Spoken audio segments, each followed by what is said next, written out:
You're at your desk, heart steady, face calm. Your boss drops a thick folder right in front of you. She folds her arms, smirking like she's already won. "Pack your things," she says. "You've been caught stealing. I want you gone before lunch." Her name is Belle Hartman, Chief Operating Officer. My boss for the last 6 months. Everyone in the building knows she only got the job because her fiancé sits on the board. She thinks I'm slow, predictable, obedient. What she doesn't know is that I've been waiting for this exact moment. I don't answer right away. I just stare at the folder. Fake audit reports. Fabricated transfers. Someone used my credentials to plant a trail straight to me. But I saw it coming weeks ago. I stand up slowly. Loosen the badge from around my neck. Set it down gently on the desk. No shouting, no panic. Just quiet control. "You have 10 minutes, I say." She blinks. "Excuse me?" 10 minutes, I repeat, glancing at the clock behind her. That's how long you have before the first call hits legal. Before your accounts freeze. Before the people who fund this company see exactly what's been happening behind closed doors. Her face cracks, just a little. "What are you talking about?" I step toward the door. If I were you, I'd start making calls. And then I walk out. Not in shame, not in fear. With the calm of someone who has spent 8 months quietly collecting every dishonest dollar that moved through this place. Every single one stored in an encrypted folder named after her wedding date. The countdown has already started. She has no idea everything is about to collapse. I don't go home. I don't even look back. Instead, I walk 3 blocks to a small coffee shop I scouted months earlier. Corner booth. No cameras, no regulars. Just the steady hum of espresso machines and soft jazz in the background. I order black coffee. Sit down. Open my laptop. The folder is already uploaded to a private server, disguised as Q4 budget notes. Inside, the full chain. Diverted project funds. Inflated vendor invoices tied to shell companies. Internal emails approving expenses that were never requested. Every message traceable. Every timestamp perfect. All routed through Belle's access codes. Backed by screenshots of her own directives. Didn't build this company, but I kept its books clean. And when the corruption started trickling in, I did what quiet people do when they're underestimated. I paid attention. I documented. I waited. The board only needed one clear trigger, one undeniable red flag. So I send one email to Grant Ellison, the founder. The man who once told me at a Christmas party, "Loyalty isn't loud. It's watching who never flinches when things get ugly." Subject line: "You deserve to know before the headlines do." Attachment: everything. I close the laptop. Outside the window, the sky darkens. Clouds gather. People hurry past, oblivious to the storm about to break on the 43rd floor of the Hartman and Vale building. I sip my coffee slowly. Somewhere upstairs, Belle is realizing something far worse than being caught. She fired me for theft. Now everything she stole is about to cost her everything. By noon, I know the board has the files. I don't need confirmation.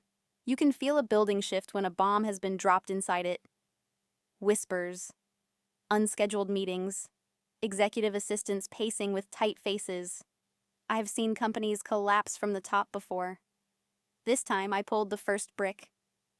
Grant replies within the hour. "Thank you. Come in tomorrow at 9 a.m. Quiet words. Heavy meaning. By 1 o'clock, Belle has locked her office door. By 2, legal is on the 41st floor. By 3:17, her admin privileges are cut. And me? I'm already in the small co-working space I leased 2 months ago. Because I didn't just build a case. I built an exit. A startup focused on internal audit automation. The exact concept I pitched twice to this team. Both times rejected. Belle said it was too niche. Not worth the budget. I nodded then, but I built it anyway. After hours, coded the back end, designed the interface, recruited a small, hungry team, secured angel funding. That afternoon, I send the press release. Former Hartman and Vale executive launches disruptive compliance technology company. Within minutes, inboxes explode. LinkedIn lights up. Belle's name starts appearing next to words like embezzlement, corporate fraud. The irony is perfect. The woman who smirked while firing me for theft is now trapped by her own paper trail. That's the thing about arrogance. It makes you think people like me, the ones who speak softly, take notes, stay late, are invisible. Until one day we're the only ones left standing. Belle doesn't go down without a fight. The next morning I arrive early. Same suit, same calm, just a different badge now. One that says strategic consultant to the board. Security buzzes me in without hesitation. Belle arrives 20 minutes later. Sunglasses indoors. Lips pursed so tight it looks like she's holding venom. She doesn't look at me. Her heels strike the marble like gunshots. Too late. Inside the boardroom, the air is electric. Half disbelief, half thrill. Grant stands as I enter, gestures for me to sit at the head of the table. I believe you all have the report. They do.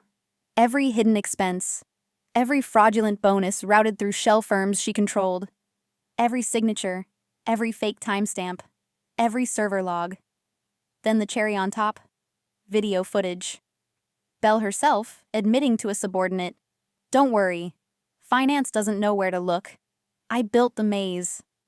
That maze is now printed, indexed, color-coded in front of 10 board members. She tries to speak. "Let's not pretend this wasn't political," she hisses. "This is about power, not numbers." I lean forward, voice level. "No, this is about trust. You lost it, and then you bet no one would notice." Silence. A motion is passed. Unanimous. Termination for cause.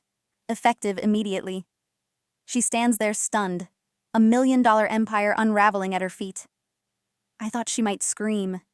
Instead, she laughs once, short and bitter, then turns and walks out without another word. And just like that, the Empress falls. But my plan was never just about removing her. It was about replacing what she broke. And that part was only beginning. When Belle leaves, no one stands. No one says goodbye. The weight of her downfall echoes louder than any closing door. The board turns to me, not with questions about the past, with questions about the future. I answer with precision, strategic. Every word rooted in the truth I waited 2 years to tell. I stayed silent because this company mattered more than ego, more than credit. While she played empire games, I built the infrastructure that kept this place standing. Grant nods. "You were the architect. She just put her name on the building." Exactly. I lay out the vision, streamlined operations, transparent budgeting, an employee-first culture, every detail backed by data, models, projections. Not just a comeback, a revolution. They ask for time. I give them space. But I can see the shift, from suspicion to consideration, from who are you to where have you been all this time. That afternoon I walked the floor. Dozens of employees I've mentored over the years watch me with relief and hope. Some nod, some smile. One even claps softly, like they just witnessed a quiet rebellion succeed. In my office, yes, my office now, I open a drawer and pull out a small framed photo. Old. Pre-politics. Just me, an empty warehouse, and a whiteboard with a dream written across it. Create something worth protecting. I place it on the desk exactly where it used to be, before Belle moved in, and I sit down, not as a victim, as the one who finally reclaimed what should never have been stolen. The company didn't fall. It was just waiting for the right person to lead it again. And I was ready. 3 hours later, the real collapse begins. Her primary account freezes. The investor group she bragged about impressing issues a formal withdrawal notice. By sundown, her prized board seat is suspended pending ethics investigation. I don't gloat. I don't post anything online. I simply let the system she built, the one I quietly maintained for years, respond to her betrayal. Because Belle didn't just fire me. She forgot who built the engine while she polished the hood. The software license I revoked. The internal CRM tool I developed when we couldn't afford third-party solutions. When her new assistant can't access client records, chaos erupts. The production schedule I designed on my own time. I handed transition documents to the team, just not to her. The old city contract she didn't even know existed. I always handled the renewal quietly. The deadline passed last week. Now the city is open for bids again. And guess whose name is already on the table? That night a junior partner calls. "It's a mess here," he says. "People are scared. Clients are confused." I listen, then I offer help. Not revenge, not leverage, leadership. "Bring me in the right way," I tell him, "and we'll fix it together." He hesitates, then agrees. By the end of the week, I'm not just reinstated. I'm offered controlling interest. Belle still has her name on the door, but names mean nothing when the office key stops working. She thought she'd humiliate me. She didn't realize I was the only reason she ever looked powerful in the first place. The day I return, no one claps, no one cheers, but every head turns when I walk in. Not because I'm loud, I'm not. I enter with the quiet assurance of a man who has been underestimated one too many times. The receptionist stands instinctively. The staff who were told I was terminated for misconduct now look unsure, exchanging glances. I give them a polite nod and keep walking. Belle's old corner office is empty. She hasn't shown up since Monday. After the audit notice, the investor pullout, the license suspension, the city contract fiasco, she stopped answering calls. Her lawyer reached out demanding severance and brand protection clauses. We declined. The truth will stay buried. But she will never lead here again. The new board, including 2 people I mentored, votes unanimously to restructure. I don't take the CEO title. I don't need it. Instead, I sit in the chair I once designed, back when we couldn't afford ergonomic ones. I pull up the very first plan I ever made for this company. A blueprint from 5 years ago, stored in my private archive. We will rebuild. Not from scratch, from something stronger. Legacy. That evening, I receive one last email from Belle. "I didn't mean for it to go this way. We were good once. You were just too invisible."